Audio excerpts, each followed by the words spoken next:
Chers téléspectateurs, bonjour. Aujourd'hui, c'est une journée spéciale. Et pourquoi est-ce que je dis spéciale? C'est parce que c'est une journée qui va nous apprendre des choses qu'on sait déjà, mais qui, au fond de nous, parfois doutons. C'est une journée qui nous laisse un message tellement important qu'il est nécessaire, et je vous demande, s'il vous plaît, de partager cette vidéo au maximum. Nous sommes une centaine de milliers de personnes sur cette chaîne.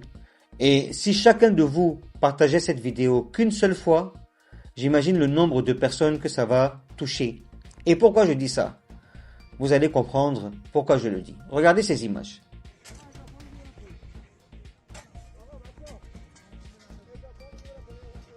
Ce que vous voyez à l'écran sont les ruines d'une synagogue détruite par un bombardement.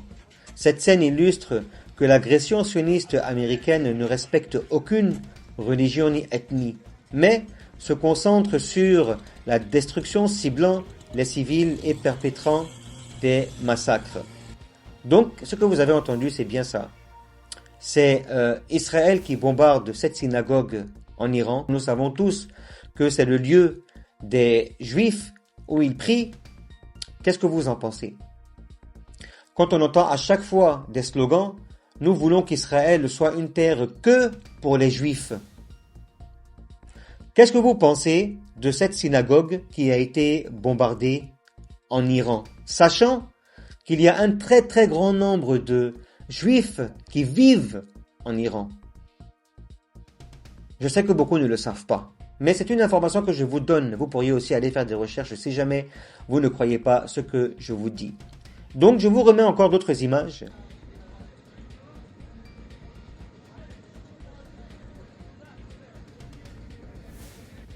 Voilà, comme je vous ai dit, ce sont les ruines. Par contre, je vais vous faire passer la vidéo du chef de la communauté juive iranienne, Monsieur Youssef Hamami. Écoutez-le. Le patrimoine culturel, l'ancienneté, la culture et les rituels qui distinguaient ce lieu des autres églises. Je vous en prie. C'est une église parmi les plus anciennes ici, fondée par Monsieur Rafiahi, construite avant la Révolution. Si je ne me trompe pas, elle a plus de 80 ans. Comme tous les voisins sont musulmans, nous avons toujours vécu ensemble dans la solidarité, l'amitié et la fraternité. Les prières quotidiennes s'y tenaient, surtout les samedis et pendant les jours saints. En ce moment, nous sommes dans les jours de Pessah, la fête de la liberté et de l'exode d'Égypte pour les Juifs. Et malheureusement, pendant ces jours, cette église très ancienne, mémorial de la communauté juive de Mashhad qui l'avait construite et utilisée, a été détruite sans qu'il n'en reste rien. Docteur, c'est précisément pendant vos fêtes que cela s'est produit. Quand avez-vous commencé? C'est le 6e jour de Pessah. Il reste encore 2 jours de fête et malheureusement l'église a été détruite. Et je trouve que c'était un bien triste cadeau à faire à nos amis juifs, nos compatriotes juifs. Malheureusement, cette nouvelle tragique du matin a attristé tout le monde. C'était un chagrin pour toute la communauté et nos amis auraient dû être davantage félicités pour cet événement.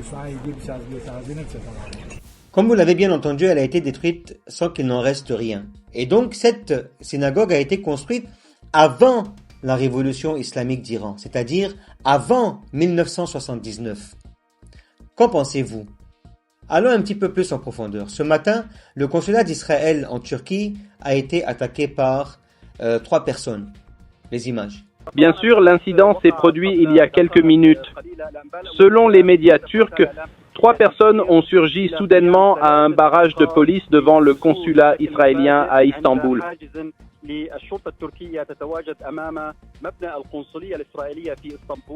sont sortis brusquement, il y a eu un affrontement et ils ont ouvert le feu sur le barrage.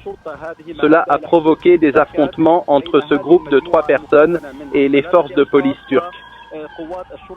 La direction de la sécurité d'Istanbul vient d'annoncer que 3 personnes ayant attaqué devant le consulat israélien à Istanbul ont été neutralisées.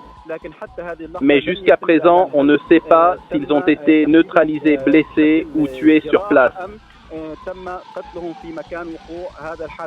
En Turquie, le terme neutralisation est utilisé dans les premiers rapports avant l'annonce officielle de la mort ou simplement de blessures par balle des assaillants. Des mesures de sécurité renforcées ont été déployées devant le consulat israélien à Istanbul. Ces renforts de sécurité sont présents en permanence depuis de nombreuses années. Depuis le 7 octobre, les autorités turques ont déployé d'importants renforts de sécurité devant le consulat israélien à Istanbul en raison des manifestations répétées qui s'y déroulaient. Mais aujourd'hui, il y a quelques minutes à peine, cette attaque surprise s'est produite. Jusqu'à présent, aucune information officielle n'a été communiquée sur la nature et les circonstances. Exactement, je m'arrête là parce que cette vidéo a été publiée bien avant que le ministre turc de l'Intérieur ne sorte.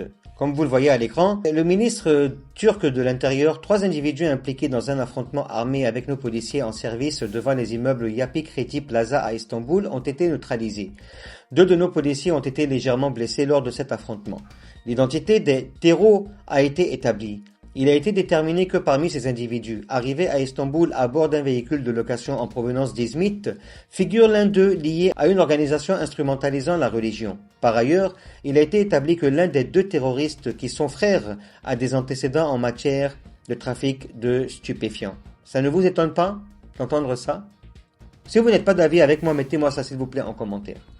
Donc, ce qui se passe aussi en Israël, regardez. Est-ce que vous avez vu un peu la rapidité? Si vous voulez réécouter pour voir un petit peu, revenez un petit peu plus en arrière et vous allez entendre ce que c'est. On continue. Voilà. Ça c'est à Tel Aviv, ce matin.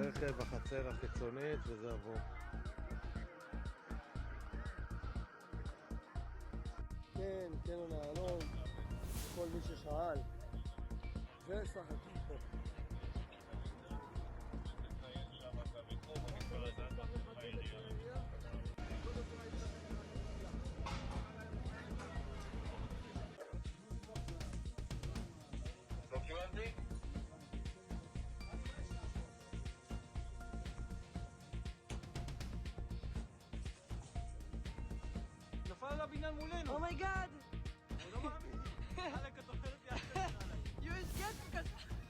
Maintenant, je vous propose d'aller faire un tour en Espagne. Regardez cette vidéo. À El Burgo, en Espagne, un mannequin à l'effigie de Benjamin Netanyahu a été brûlé lors d'une tradition connue sous le nom de Quema de Judas. Cette tradition de Pâques consiste à brûler une effigie représentant le mal afin de symboliser la victoire du bien.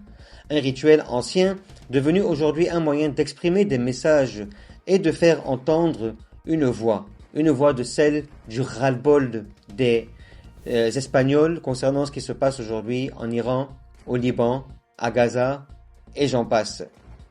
Donc, chers abonnés, je vous ai fait un petit tour de l'actualité d'aujourd'hui, de ce qui se passe. Peut-être que j'aurai plus d'images pour vous refaire une autre vidéo tout à l'heure. Je n'en sais absolument rien, je l'espère, pour que vous voyez un peu comment ça se passe. N'oublions pas que nous avons un délai aujourd'hui de Donald Trump.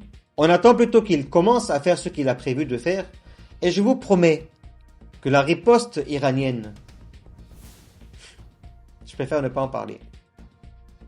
En fait, quand tu fais des recherches et que tu t'intéresses à l'histoire et que tu te rends compte que c'est des gens, c'est un peuple qui est là depuis plus de 5000 ans, qui a traversé des difficultés pendant toutes ces années.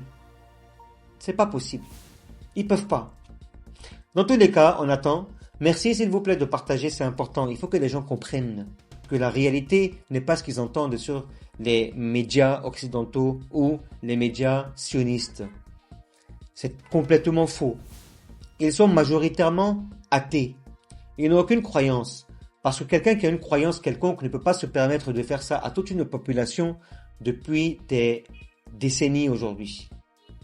Merci de partager, commenter, liker, activer la notification afin de ne rien rater de mes prochaines vidéos. Salam.